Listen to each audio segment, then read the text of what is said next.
विद्यार्थियों एवं सम्मान्य श्रोतागण, आप सभी को भी मेरी ओर से सुप्रभात, नमस्कार, प्रणाम एवं स्वागतम। बीएससी भाग द्वितीय के समस्त विद्यार्थियों का आज के व्याख्यान प्रस्तुतिकरण में हार्दिक अभिनंदन।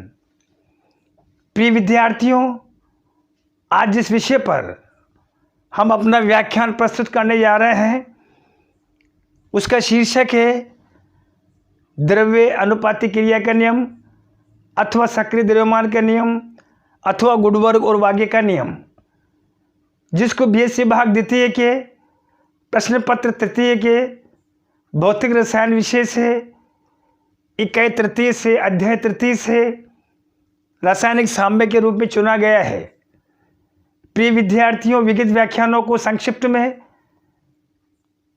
हम फिर से दोहरा देना चाहते हैं।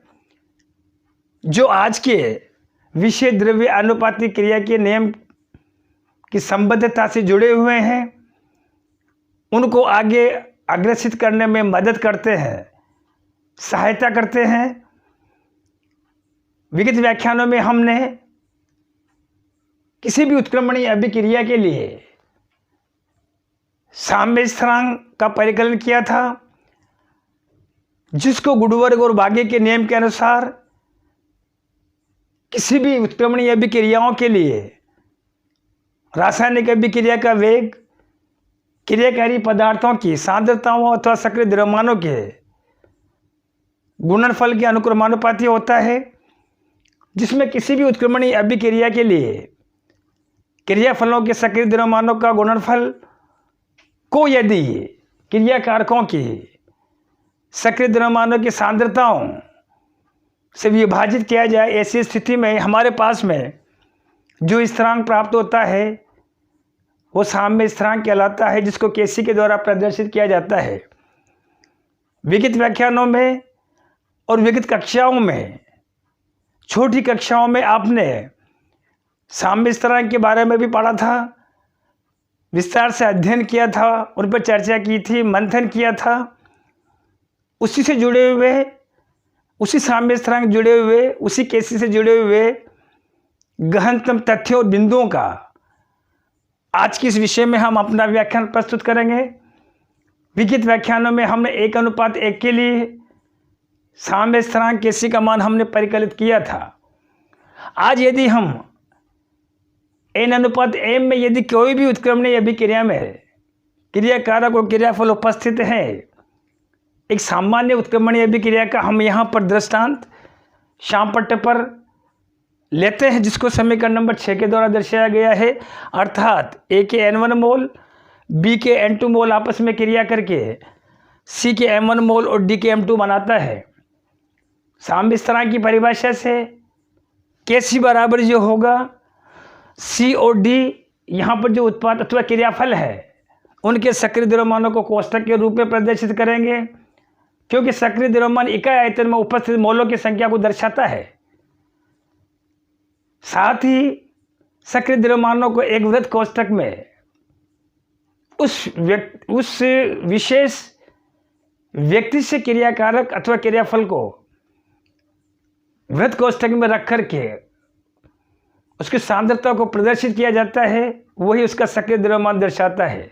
साथ ही इसके मोलों की संख्या घातांक के रूप में प्रदर्शित की जाती है। C के घात m1 जो मोलों की संख्या है, इसी तरह से D जो क्रियाफल है उसकी जो मोलों की संख्या m2 है, इसी तरह से क्रियाकारक A है उसके मोलों की संख्या n1 और क्रियाकारक B है उसके मोलों की संख्या n2। इसको समीकरण नंबर 7 के द्वारा दर्शाया गया है।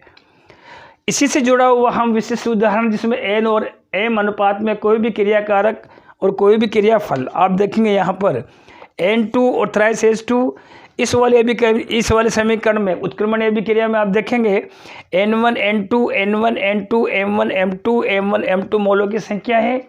ये एक हमने जो श्यामपट्ट पर लिखा था, ये एक सामान्य अभिक्रिया थी। इसी से जुड़ी हुई हम यहाँ पर एक विशिष्ट अभिक्रिया लिखते हैं, जिसमें जो n/m अनुपात में है वो एक नाइट्रोजन का 1 मोल है, हाइड्रोजन का 3 मोल है और 2 मोल अमोनिया के बनाते हैं। यहाँ पर Kc बराबर अमोनिया का जो है मोलों की संख्या घात के रूप में प्रदर्शित की जाएगी। उत्पाद की सांद्रता इसी तरह से क्रियाकारक N2 और H2 है। N2 के मोलों की संख्या इकाई है। इसके साथ ही हाइड्रोजन के मोलों की संख्या यहाँ देखेंगे आप H2⁻3। समीकरण नंबर 8। इसी तरह से एक अन्य N/M अनुपात वाला एक अन्य उदाहरण जो है सल्फर डाइऑक्साइड ऑक्सीजन से क्रिया करके सल्फर ट्राइऑक्साइड बनाती है। ऐसी स्थिति में Kc बराबर जो है सल्फर ट्राइऑक्साइड की जो घात मोलों की संख्या 2 प्रदर्शित की जाएगी। सल्फर डाइऑक्साइड 2 होगा, ऑक्सीजन जो है 1 होगा, जिसको समीकरण नंबर 9 होगा। इसी तरह से 1:1 वाला और देखते हैं हम आगे, इसको अग्रेषित करते हैं। साम्य स्थिरांक को प्रदर्शित करने के लिए जटिल और सभी जटिलतम अभिक्रियाओं पर हम साम्य स्थिरांक के बारे में चर्चा करते हैं। N2O2 मिलकर के ट्वाइस NO बना रहे हैं। Kc बराबर NO का स्क्वायर होगा, 1 मोल N2 1 मोल O2 होगा। आप यहाँ पर जो ब्रैकेट जो देख रहे हैं ये सक्रिय द्रव्यमान नाइट्रोजन को बताएगा।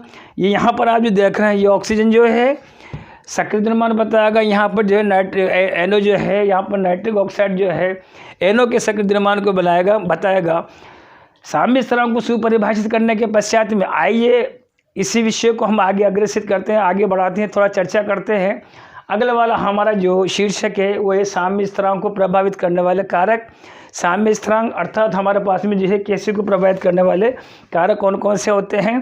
पहला वाला है विधि पर, यहाँ पर लिखा हुआ है। आप देखेंगे 2 प्रकार के रिएक्शन, एक तो हमारे पास में रिएक्शन पहली है, एक हमारे पास में 2 रिएक्शन दूसरी है, अभिक्रिया दूसरी है। तो विधि पर क्रियाकारकों क्रियाफलों को किस रूप में लिखा गया है, यहाँ पर देखेंगे A और B जो है हमारे यहाँ पर जो है रिएक्टेंट यानी क्रियाकारक के रूप में है, और C और D जो है यहाँ पर जो है प्रोडक्ट यानी कि उत्पाद के रूप में है। Kc बराबर जो आप देखेंगे ठीक दाएं तरफ जो है इस ऐसी स्थिति में ठीक दाएं तरफ जो है C और D के सक्रिय द्रव्यमानों के गुणनफल को A और B के सक्रिय द्रव्यमानों के गुणनफल से विभाजित करेंगे, क्योंकि राइट हैंड साइड दाएं तरफ की जो सांद्रता है क्रियाफलों की या उस तरफ जो भी आप सब पदार्थ लिखे हुए हैं दाएं हाथ की तरफ उनके सक्रिय द्रव्यमानों को लिख करके गुणा करके उसके बाद में और B से विभाजित करते समय का नंबर 11 हो जाएगी। अब आप देखेंगे यहाँ पर C और D यहाँ पर जो है यहाँ पर देंगे ये रिएक्टेंट का कार्य करेगा, और A और B जो है यहाँ पर देखेंगे प्रोडक्ट का कार्य करेगा। विधि पर यानी कि क्रियाकारकों क्रियाफलों को प्रदर्शित करने की विधि पर आप देखेंगे रूपांतर से जाता है। A और B जो क्रियाकारक थे वहाँ पर देखेंगे आप क्रियाफल यानी कि प्रोडक्ट हो जाएंगे। तो ऐसी स्थिति में यहाँ पर C और D जो प्रोडक्ट थे ये क्रियाफल हो जाएंगे, क्रियाकारक हो जाएंगे, रिएक्टेंट हो जाएंगे। Kc बराबर A और B और C और D इनके सक्रिय द्रव्यमान समीकरण नंबर 12। इसी तरह से क्रियाकारकों के रस समीकरण मिति पर रस समीकरण मिति यानी कि स्टोइकियोमेट्री पर मोलों की संख्या किस अनुपात में आपने लिए हैं। N2+O2 यहाँ पर देखेंगे आप नाइट्रोजन का 1 मोल है, ऑक्सीजन का 1 मोल है, 2 मोल नाइट्रिक ऑक्साइड के NO के बनाते हैं। Kc ऐसी स्थिति में NO का स्क्वायर अपॉन N2 का नाइट्रोजन का सक्रिय द्रव्यमान ऑक्सीजन का सक्रिय द्रव्यमान का गुणनफल होगा समीकरण नंबर 13। आइए स्टोइकियोमेट्रिक जो शब्द है रस समीकरण मिति में आपने जो है क्रियाकारक अथवा क्रियाफलों को क्रियाकारकों को किस अनुपात में लिया है। अगले वाले पद में आप देखेंगे यहाँ पर 1 मोल नाइट्रोजन का उसका मैं यहाँ पर आधा लेता हूँ, और ऑक्सीजन यहाँ पर 1 मोल है इसको हम यहाँ पर जस्ट आधा कर देते हैं। ऐसी स्थिति में ट्वाइस NO की जगह पर NO बढ़ेगा और Kc की जगह Kc डैश हो जाएगा, ये स्क्वायर था। ऐसी स्थिति में नाइट्रिक ऑक्साइड NO का जो सक्रिय द्रव्यमान और N2 हाफ का सक्रिय द्रव्यमान होगा और ऑक्सीजन जो सक्रिय द्रव्यमान है उसका हाफ होगा। इसको समीकरण नंबर 14 के द्वारा प्रदर्शित किया गया है। कुल मिलाकर के यदि आप जो स्टोइकियोमेट्रिक है स्टोइकियोमेट्रिक में क्रियाकारकों को किस अनुपात में ले रहे हैं, 1 अनुपात में ले रहे हैं या आधा ले रहे हैं, ये किस भिन्नात्मक या गुणज के रूप में आप क्रियाकारकों को रासायनिक अभिक्रिया में प्रदर्शित कर रहे हैं, तो उसी के अनुरूप उसी के अनुकूल जो है Kc का मान हम परिकलित करेंगे, प्राप्त होगा। साम्य स्थिरांक Kc को प्रभावित करने वाले अगले वाला जो कारक है उसको आने वाले व्याख्यानों में हम विस्तार से फिर से चर्चा करेंगे। फिलहाल इतने, तब तक के लिए फिर से नमस्कार, कोटि कोटि धन्यवाद, आभार।